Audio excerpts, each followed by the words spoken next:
बिस्मिल्लाहिर्रहमानिर्रहीम।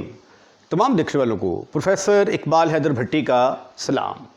My dear students, हम 11th class का मैथमेटिक्स, ये 11th क्लास जो नया सिलेबस आया है, जो 2025 के फर्स्ट ईयर के स्टूडेंट्स को पढ़ाया जाएगा, उसका चैप्टर नंबर 5 का आगाज़ करने जा रहे हैं। चैप्टर का नाम है पार्शियल फ्रैक्शंस। ये पार्शियल फ्रैक्शंस क्या होती हैं, आइए देखते हैं इसको। और कोई भी चैप्टर शुरू करने से पहले बेसिक डेफिनेशंस जो होती हैं वो बड़ी इंपॉर्टेंट रोल अदा करती हैं, क्योंकि आपको ऑब्जेक्टिव क्वेश्चंस भी आने हैं, शॉर्ट क्वेश्चंस भी आने हैं। तो ऑब्जेक्टिव क्वेश्चंस में इनका बड़ा अमल दखल होता है। उसके बाद फिर शॉर्ट क्वेश्चंस के अंदर डेफिनेशन वो आपसे पूछ सकता है, और जब भी आपने डेफिनेशन लिखनी है तो साथ एक एग्जाम्पल ज़रूर देनी है। तो आइए पहले देखते हैं कि पार्शियल फ्रैक्शन क्या होती है। To express a single rational fraction, अगर आपके पास कोई सिंगल रैशनल फ्रैक्शन है as a sum of two or more rational fractions, आप उसको एक्सप्रेस कर दें एज ए सम ऑफ दो या दो से ज़्यादा पार्शियल फ्रैक्शंस में कन्वर्ट कर दें, तो उसको हम क्या कहते हैं कि ये पार्शियल फ्रैक्शन है। यानी एक फ्रैक्शन है, एक फ्रैक्शन को कन्वर्ट कर दें आप as a sum of two or more fractions. This is more suitable words. To express a single rational fraction, एक सिंगल रैशनल फ्रैक्शन को एक्सप्रेस करना as a sum of two or more rational fractions, दो या दो से ज़्यादा rational fractions में convert करना, उसको हम क्या कहते हैं, पार्शियल फ्रैक्शन। मतलब फ़र्ज़ किया आपके पास ये 1/x+1 है और 1/x+2 है, ठीक है। इसका मैं जब एलसीएम लेता हूँ तो एलसीएम इसका आ जाता है x+1 इंटू x+2। ये x+1 से कैंसिल हो जाएगा, यहाँ पे आ जाएगा x+2, x+2 से कैंसिल हो जाएगा, यहाँ पे आ जाएगा x+1। इसको सिंप्लीफाई करेंगे तो ये आ गया 2x+3 over x+1 into x+2। दोनों का आंसर सेम है। ये देखें 1/x+1 को जब हम सिंप्लीफाई करते हैं तो आंसर किसके बराबर आ जाता है, इसके बराबर। अगर आप राइट हैंड साइड में देखें तो ये एक फ्रैक्शन नज़र आ रही है, तो एक फ्रैक्शन बराबर है सम ऑफ टू फ्रैक्शंस के। तो एक फ्रैक्शन के दो पार्ट कर दिया आपने। पार्शियल लफ्ज़ निकला है पार्ट से, पार्ट, ठीक है। पार्ट का मतलब होता है हिस्से, यानी एक फ्रैक्शन के दो हिस्से बना दिए, दो पार्ट कर दिए आपने, ठीक है। इस प्रोसेस को हम क्या कहते हैं, पार्शियल फ्रैक्शन। फॉर एग्जांपल उसको यहां पे लिख लें, 2x+3 over x+1 into x+2 is equal to 1/x+1 plus 1/x+2। एक फ्रैक्शन के दो पार्ट बना दिए, एक पार्ट ये वाला, एक पार्ट ये वाला, यानी एक फ्रैक्शन को हमने एक्सप्रेस कर दिया as a sum of two rational fraction, ठीक है। तो पार्ट कर दिए फ्रैक्शन के, पार्ट से लफ्ज़ निकला पार्शियल। और फ्रैक्शंस, चूंकि फ्रैक्शंस के पार्ट किए हैं आपने, इसलिए इस प्रोसेस को हम क्या कहेंगे, पार्शियल फ्रैक्शन। अच्छा, अब ये जो पार्शियल फ्रैक्शन असल में होती है, ये एक्चुअली आइडेंटिटी है। It is true for all values of x. ये मैं अगर अब थोड़ा सा ये फ़र्क भी आपको बता दूं। पहले हम इक्वेशन की दो टाइप्स होती हैं, पहले इक्वेशन को डिफाइन कर लेते हैं। एन ओपन सेंटेंस, इक्वेशन की डेफिनेशन क्या है, an open sentence formed by using the sign of equality. आपके पास कोई ओपन सेंटेंस है, उसके अंदर अगर आप बराबरी का निशान डाल देते हैं तो वो क्या बन जाता है, इक्वेशन। मसलन फ़र्ज़ किया ये 2x+3 ओपन सेंटेंस है जी आपके पास, ठीक है।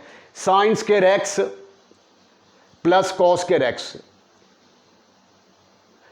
इसके अंदर अगर मैं इक्वालिटी का निशान लगा देता हूं, मसलन इज इक्वल टू 0 कर दिया, इज इक्वल टू 1 कर दिया, ठीक है। पहले क्या था, अकेला था, ओपन सेंटेंस था, ऐसे करके इसके अंदर मैंने इक्वल का निशान डाल दिया, तो ये क्या बन गई, इक्वेशन बन गई। ये इक्वल का जो निशान होता है, इक्वल का जो निशान है, इक्वल से लफ्ज़ बनता है इक्वेशन, EQUA, यहाँ तक वैसी स्पेलिंग है TION, इक्वल से फिर ये क्या बन गया, इक्वेशन। तो an open sentence formed by using the sign of equality, ये उसका साइन आ गया, इज कॉल्ड एन इक्वेशन। अब इक्वेशन की दो kind, there are two kinds of equation, दो टाइप्स हैं इसकी। नंबर वन, एक है कंडीशनल इक्वेशन और एक है आइडेंटिटी। अब मैं आपको इसका फ़र्क समझाता हूं कि कंडीशनल इक्वेशन क्या होती है और आइडेंटिटी क्या होती है। इन दोनों का फ़र्क जो है वो समझना इंतहाई ज़रूरी है। तो आइए डिफाइन करते हैं कंडीशनल इक्वेशन। जी, इक्वेशन की मैंने आपको दो टाइप्स बताई, कंडीशनल इक्वेशन और आइडेंटिटी। कंडीशनल इक्वेशन क्या होती है, ये फ़र्क जानना बड़ा ज़रूरी है, गौर से सुनिएगा। इट इज़ एन इक्वेशन, यानी ये एक इक्वेशन है, ठीक है, इक्वेशन की टाइप है ना, तो इसलिए इक्वेशन होगी। It is an equation in which two algebraic expressions are equal for particular values of x, ठीक है। अब ये देखें, फॉर एग्जाम्पल ये 2x इज इक्वल टू 3 है, ठीक है। यहां पे सिर्फ x की जगह पे हम 3/2 पुट करेंगे तो इक्वेशन सेटिस्फाइड होती है। इज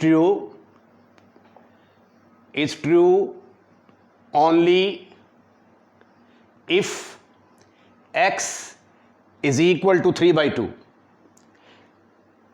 x के अलावा ये देखें 2x इज इक्वल टू 3, तो x किसके बराबर आ गया, 3/2।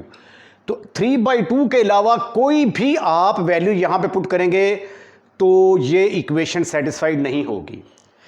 ये सिर्फ एक पर्टिकुलर वैल्यू के लिए दुरुस्त है। जब आप x जगह 3/2 पुट करेंगे तो ये वाला अलजेब्रिक एक्सप्रेशन इस अलजेब्रिक एक्सप्रेशन के बराबर आ जाएगा। इट इज़ एन इक्वेशन, ये एक ऐसी इक्वेशन है इन विच टू अलजेब्रिक एक्सप्रेशंस, यानी दोनों इक्वल हैं, किसके लिए, for particular value of x, सिर्फ इस एक पर्टिकुलर वैल्यू ऑफ एक्स के लिए ये दुरुस्त होगा, ठीक है। मसलन एक एग्जांपल और देखते हैं, 2x minus 3 is equal to 0, ऐसे कर ले चले जी, ठीक है, ऐसे कर ले, 2x is equal to x minus 3 is equal to 2।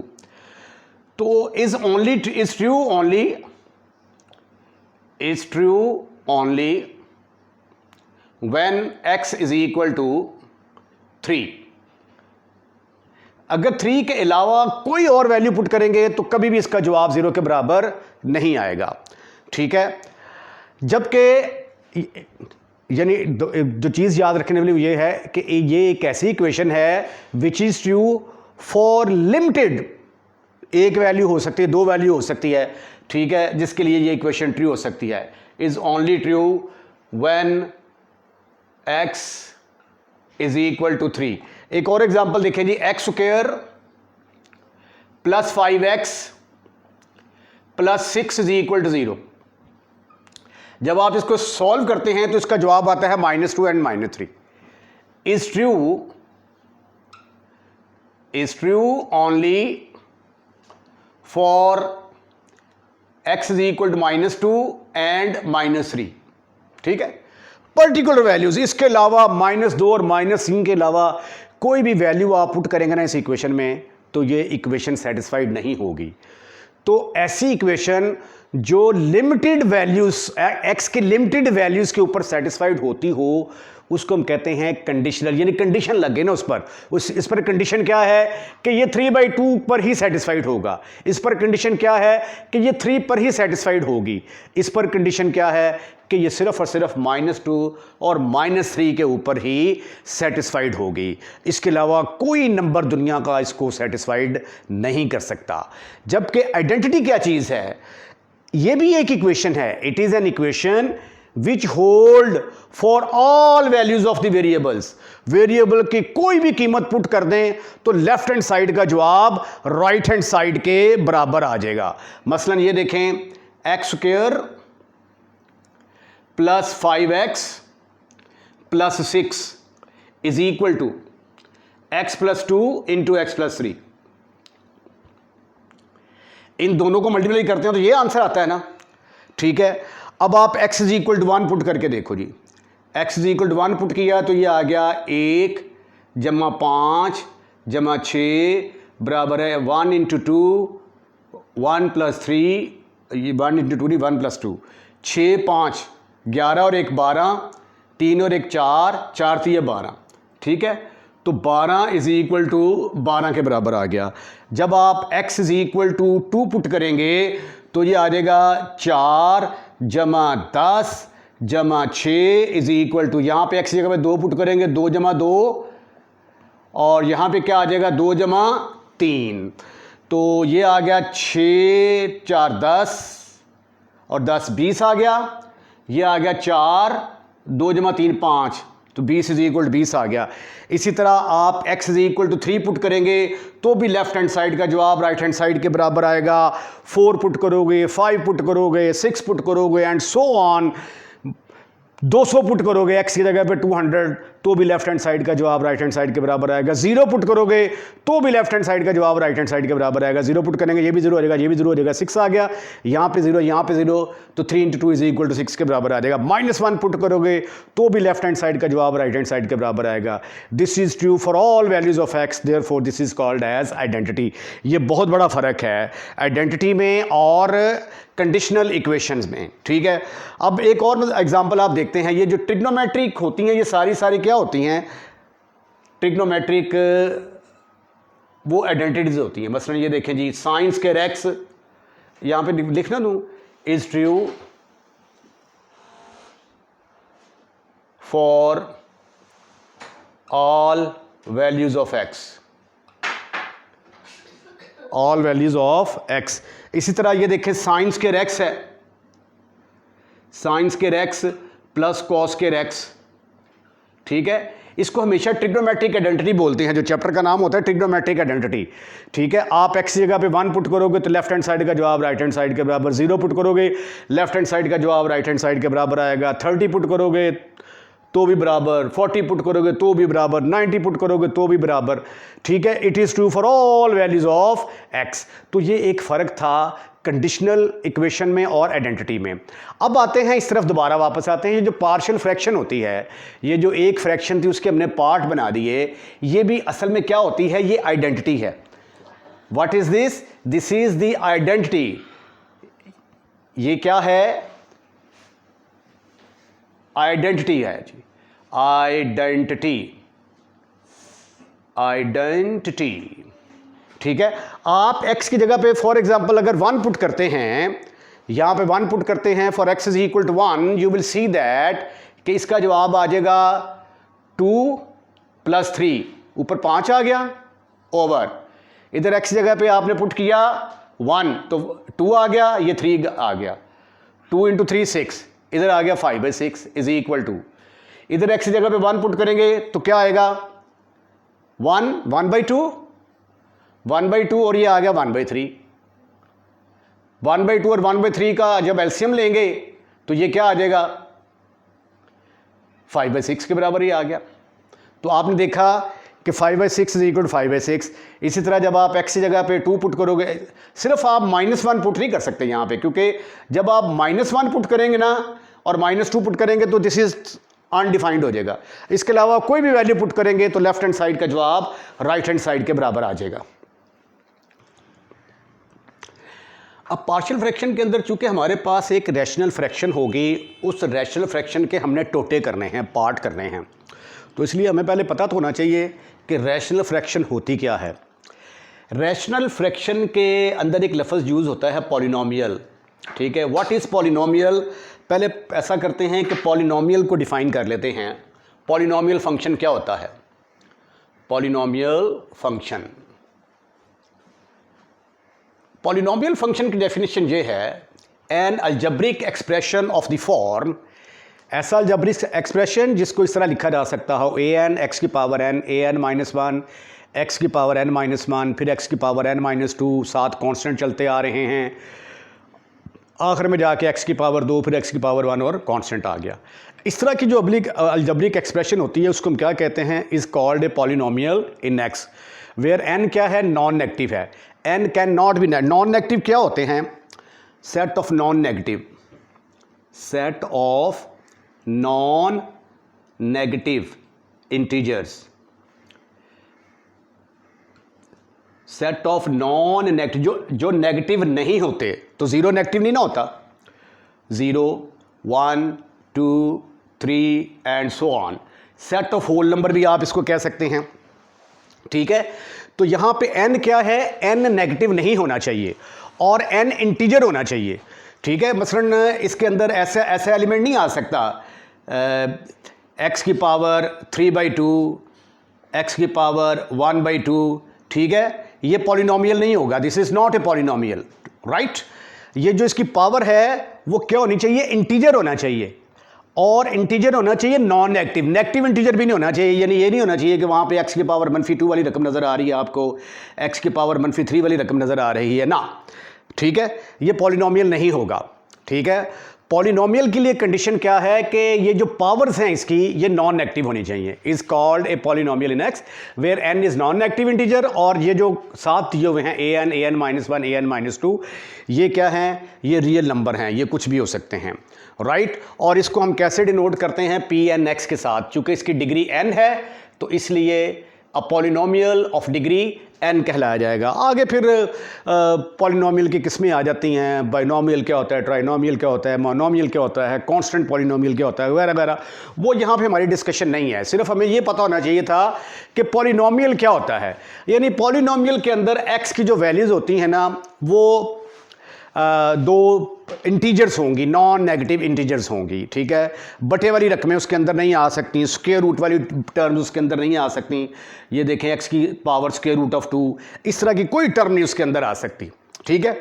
आइए अब हम डिफाइन करते हैं कि रैशनल फ्रैक्शन क्या चीज़ होती है, what is rational fraction, define करते हैं इसको, an expression of the form, ये एक एक्सप्रेशन है जिसकी शक्ल किस तरह की होती है, px/qx, वेयर px भी क्या है, पॉलिनोमियल है, qx भी पॉलिनोमियल है, यानी दो पॉलिनोमियल्स को डिवाइड कर रहे हैं, कोशेंट फॉर्म में लिख रहे हैं, दो पॉलिनोमियल को कोशेंट फॉर्म में लिखेंगे तो वो क्या बन जाएगी, रैशनल फ्रैक्शन बन जाएगी। An expression of the form, ऐसी एक्सप्रेशन जिसकी शक्ल इस तरह की हो, ऊपर भी पॉलिनोमियल नीचे भी polynomial, where px and qx are polynomial in x with real coefficients, और इनके कोएफिशिएंट्स रियल होने चाहिए, आयोटा वाले नंबर नहीं होने चाहिए, ठीक है। And qx is not equal to 0, और जो बटे वाली रकम है ये तो भाई 0 के बराबर नहीं होनी चाहिए, क्योंकि anything divided by 0 answer is undefined, right. For example ये देखें, ये पॉलिनोमियल है, x की पावर 1 है, कांस्टेंट है, x² + x + 1, ऊपर भी पॉलिनोमियल नीचे भी पॉलिनोमियल, ऊपर भी पॉलिनोमियल नीचे भी पॉलिनोमियल, तो ये क्या है, रैशनल फ्रैक्शंस हैं, आर रैशनल फ्रैक्शंस, ठीक हो गया जी।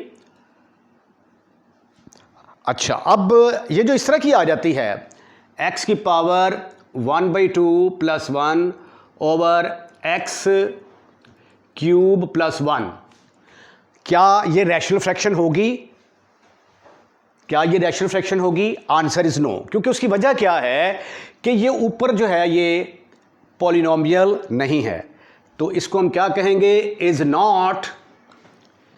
नॉट रैशनल फ्रैक्शन, ये रैशनल फ्रैक्शन नहीं है, ठीक है। और अगर इस तरह आ जाए,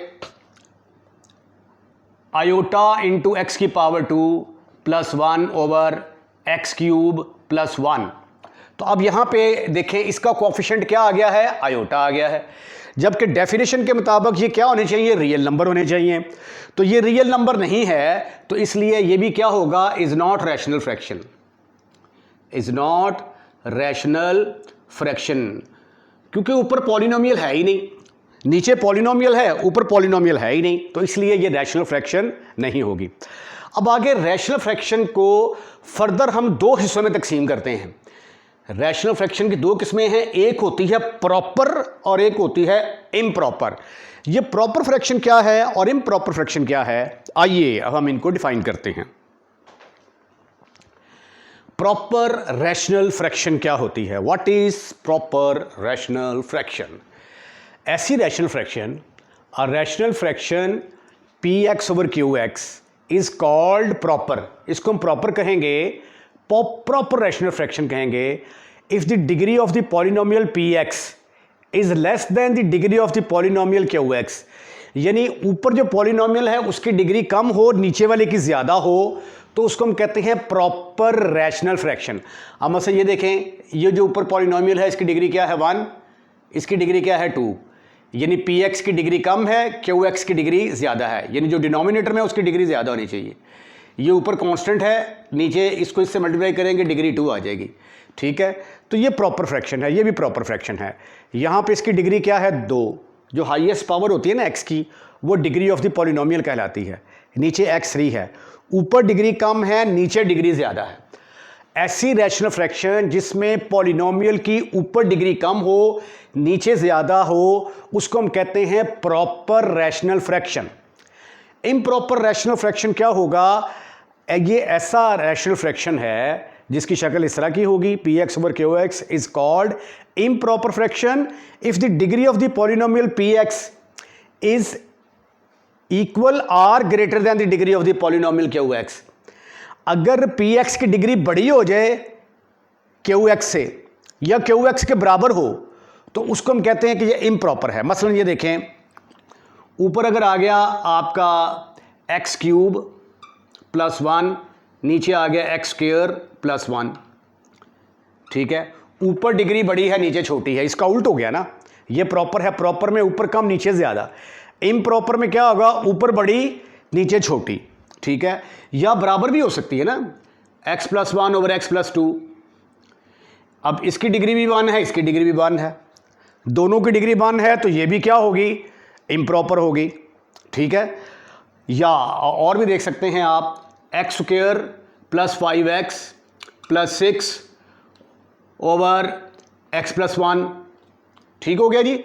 तो यहाँ पे भी ऊपर डिग्री ज़्यादा है, नीचे डिग्री कम है। तो अगर ऊपर डिग्री ज़्यादा हो, नीचे कम हो, तो वो क्या होगी? इम्प्रॉपर। अगर ऊपर और नीचे बराबर होगी तो भी क्या होगी? इम्प्रॉपर। और अगर ऊपर कम नीचे ज़्यादा होगी तो प्रॉपर। ये था कंसेप्ट हमारा प्रॉपर रैशनल फ्रैक्शन और इम्प्रॉपर के बारे में। जब हमने पार्शियल फ्रैक्शन करनी है तो हमारे पास जो है वो जो रैशनल फ्रैक्शन होगी that should be a proper. अगर इम्प्रॉपर होगी तो उसको प्रॉपर में कन्वर्ट करेंगे। तो every improper rational fraction can be converted to proper fraction by division method. Every improper fraction can be converted to proper fraction by division method. Divide करके आप किसी भी प्रॉपर को इम्प्रॉपर में कन्वर्ट कर सकते हैं। बस ये देखिए, अगर आपके पास एक्स क्यूब प्लस 1 है ओवर एक्स स्क्वायर प्लस 1 है, तो क्या करेंगे आप? एक्स क्यूब प्लस 1 को अंदर रखेंगे, एक्स स्क्वायर प्लस 1 के साथ डिवाइड करेंगे, यहाँ पे आ जाएगा एक्स, ये आ जाएगा एक्स क्यूब प्लस एक्स, इसको माइनस करेंगे, ये कट जाएगा, ये आ जाएगा 1 माइनस, ये एक्स की वैल्यू क्या हो जाएगी? जब सब्ट्रैक्ट करेंगे माइनस एक्स आ जाएगा, प्लस 1 आ जाएगा।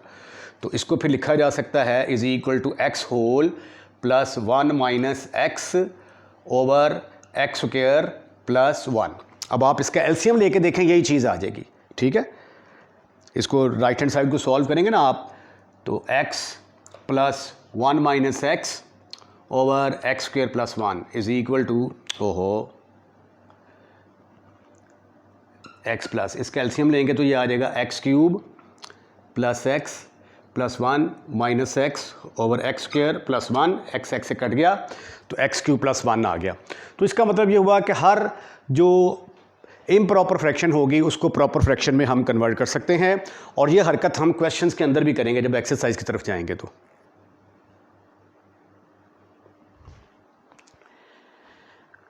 अब जब हमने पार्शियल फ्रैक्शन करनी है तो पार्शियल फ्रैक्शन करते हुए आपने किन चीज़ों का ख्याल रखना है, वो 6 मेन पॉइंट्स हैं, ठीक है। वो 6 मेन पॉइंट्स क्या हैं, आइए अब हम उनको डिस्कस करते हैं। तो हेडिंग मैंने दिया है main points of resolving a rational fraction P x over q x into partial fraction, ठीक है जी। रैशनल फ्रैक्शन को पार्शियल फ्रैक्शन में कन्वर्ट करने के जो तरीकाकार है, जो पॉइंट्स हैं, मेन पॉइंट्स वो क्या हैं, आइए उनको डिस्कस करते हैं। सबसे पहली कंडीशन तो क्या है कि आपका जो फ्रैक्शन है, जो भी आपकी रैशनल फ्रैक्शन है, दैट शुड बी प्रॉपर होनी चाहिए, इम्प्रॉपर नहीं होनी चाहिए। ठीक है, the degree of the P x must be less than Q x. P x की डिग्री क्यू एक्स से छोटी होनी चाहिए। अगर नहीं होगी तो फिर हम उसको कन्वर्ट करेंगे, जिस तरह मैंने जब आपको इससे पहले मेथड बताया कि हम इम्प्रॉपर फ्रैक्शन को प्रॉपर फ्रैक्शन में कैसे कन्वर्ट कर सकते हैं, तो वो तरीका लगा के बाय डिवीजन मेथड हम क्या करेंगे, जो भी फ्रैक्शन हमारे पास हुआ करेगी उसको प्रॉपर बनाया करेंगे। अगर प्रॉपर होगी तो ठीक है, अगर इम्प्रॉपर होगी तो सबसे पहले उसको प्रॉपर बनाएंगे, पहला पॉइंट। दूसरा, factorise the denominator q x. Q x के अंदर जो आपको पॉलिनोमियल दिया गया है, आपने उसके जितने भी पॉसिबल फैक्टर बन सकते हैं बनाने हैं, और factorise the denominator q x into irreducible factor, यानी आगे फिर उसके मजीद फैक्टर ना बन सकते हों। ठीक है, जितने भी उसके पॉसिबल फैक्टर बन सकते हैं वो आपने उसकी फैक्टराइजेशन कर देनी है। दूसरा स्टेप, पहला स्टेप क्या है कि प्रॉपर होना चाहिए। दूसरा, डिनोमिनेटर में जो क्यू एक्स होगा उसको आप फैक्टराइज करेंगे। उसके बाद फिर आगे इसकी टाइप्स आ जाती हैं, टाइप 1, टाइप 2, टाइप 3, टाइप 4। उसके मुताबिक हम इसको जो हमारे पास रैशनल फ्रैक्शन होगी उसकी पार्शियल फ्रैक्शन करेंगे, यानी उसके टोटे करेंगे। टोटे करेंगे ना तो उसके अंदर कांस्टेंट आ जाएंगे, ए बी सी वगैरह आ जाएंगे। ठीक है, उसके बाद फिर अगला स्टेप क्या करेंगे, multiply the identity with denominator of left hand side. जब आप उसको पार्शियल फ्रैक्शन बना देंगे, यानी एक तरफ एक फ्रैक्शन होगी और दूसरी तरफ उसकी पार्शियल फ्रैक्शन होगी, तो जो लेफ्ट हैंड साइड में डिनोमिनेटर में रकमें हुआ करेंगी, उन रकमों के साथ हम दोनों तरफ मल्टीप्लाई कर दिया करेंगे। मसला कहने का मकसद ये है कि अगर आपके पास है 1/x+1 into x+x-1 is equal to a/x+1 + b/x-1। ठीक है, ये हमने इस फ्रैक्शन को पार्शियल फ्रैक्शन में लिख दिया। उसके बाद आगे कहता है multiply the identity with denominator. Denominator में कौन सा फैक्टर है, ये वाला है, इसके साथ दोनों तरफ ज़रब दे दिया करेंगे। जो भी बटे में हुआ करेगा ना लेफ्ट हैंड साइड में, उसके साथ मल्टीप्लाई कर दिया करेंगे। उसके बाद पांचवा स्टेप क्या होगा, equate the coefficient of like terms. मसलन जब आप इसको मल्टीप्लाई कर देंगे तो एक पॉलिनोमियल आपका इधर आ जाएगा, एक पॉलिनोमियल इधर आ जाएगा। ठीक है, तो चूंकि अगर दोनों पॉलिनोमियल बराबर हैं तो ये एक आइडेंटिटी होती है which is true for all values of x. तो इसका मतलब ये हुआ कि जो लेफ्ट साइड का x³ का कोएफिशिएंट होगा वो राइट साइड के x³ के कोएफिशिएंट के बराबर होगा। जो x² का कोएफिशिएंट लेफ्ट साइड का होगा वो राइट साइड के x² के कोएफिशिएंट के बराबर होगा। उसका जिक्र मैंने यहाँ पे नीचे किया भी है। ठीक है, equate the coefficient of like terms of power of x। उसके बाद आपके पास डिफरेंट किस्म की इक्वेशंस आ जाएंगी, उनको आपने आपस में साइमल्टेनियसली हल करके तो ये जो कांस्टेंट वगैरह होंगे इनकी कीमतें निकालनी होंगी। इनकी कीमतें निकाल के आप इसके अंदर पुट करेंगे तो पार्शियल फ्रैक्शन का जो है प्रोसेस सारा कंप्लीट हो जाएगा। अब इक्वल पॉलिनोमियल्स, ये आगे क्वेश्चंस के अंदर इसकी ज़रूरत पड़ेगी। ये देख लीजिए क्या होता है अगर दो पॉलिनोमियल इक्वल हैं। सिंपल देखें, अगर ये एक पॉलिनोमियल ऑफ डिग्री 3 है, ये दूसरा पॉलिनोमियल है, दोनों इक्वल हैं। ठीक है, और जब हम पार्शियल फ्रैक्शन कर रहे होते हैं तो ये एक्चुअली आइडेंटिटी होती है। ये आइडेंटिटी होगी तो it is true for all values of x. x is equal to 1 put करेंगे तो लेफ्ट हैंड साइड का जवाब राइट हैंड साइड के बराबर 2 पुट करेंगे, लेफ्ट हैंड साइड का जवाब राइट हैंड साइड के बराबर आ जाएगा। -1 पुट करेंगे, लेफ्ट हैंड साइड का जवाब राइट हैंड साइड के बराबर आ जाएगा, एंड सो ऑन। तो इसलिए ये दोनों इक्वल हैं। अगर ये दोनों इक्वल हैं तो यहाँ पे देखें x³ का कोएफिशिएंट क्या है 1, यहाँ पे x³ का कोएफिशिएंट क्या है p, यहाँ पे p लिखना था मैंने, px³। यहाँ पे इसका कोएफिशिएंट क्या है p, इसका कोएफिशिएंट क्या है 2। तो ये x³ का कोएफिशिएंट, x³ का कोएफिशिएंट, इनके कोएफिशिएंट आपस में बराबर होंगे। ये आगे आ गया x² का कोएफिशिएंट क्या है q, इधर x² का कोएफिशिएंट क्या है -3। तो q की वैल्यू किसके बराबर आ जाएगी, -3 के बराबर आ जाएगी। उसके बाद x का कोएफिशिएंट क्या है -a, इधर x का कोएफिशिएंट क्या है -4। तो -a किसके बराबर आ जाएगा, -4 के बराबर। और इधर ये क्या है कांस्टेंट b, और इधर कांस्टेंट क्या है 5। तो b किसके बराबर होगा, 5 के बराबर। तो इस तरह की हरकतें जो हैं ये हम जब पार्शियल फ्रैक्शन करेंगे तो उसके अंदर हमें ये करनी पड़ेंगी। एक पॉलिनोमियल लेफ्ट साइड पे होगा, एक राइट साइड पे होगा, तो उनको इक्वेट करके ये जो वेरिएबल कांस्टेंट हुआ करेंगे इनकी वैल्यूज़ हम फाइंड आउट करने की कोशिश किया करेंगे। तो ये था सारा नॉलेज पार्शियल फ्रैक्शन के क्वेश्चन स्टार्ट करने से पहले। अब हम स्टार्ट करेंगे एक्सरसाइज 5.1। उसके लिए आज के लेक्चर को हम यहीं पे वाइंड अप करते हैं। उम्मीद है कि ये बेसिक कंसेप्ट आपको बड़े अच्छे तरीके से क्लियर हो गए होंगे, और अगर आपको लेक्चर पसंद आया है तो लेक्चर को लाइक करें, लाइक करने के बाद दोस्तों में शेयर करें, और सबसे इंपॉर्टेंट बात, अगर आपने हमारे इस चैनल को सब्सक्राइब कर दिया हुआ है तो आपका बहुत बहुत शुक्रिया, और अगर आपने इस चैनल को सब्सक्राइब नहीं किया तो बराए मेहरबानी पहले फुर्सत में हमारे इस चैनल को सब्सक्राइब करें। अपना ख्याल रखिएगा, अगली वीडियो का इंतजार कीजिएगा। अल्लाह हाफिज़।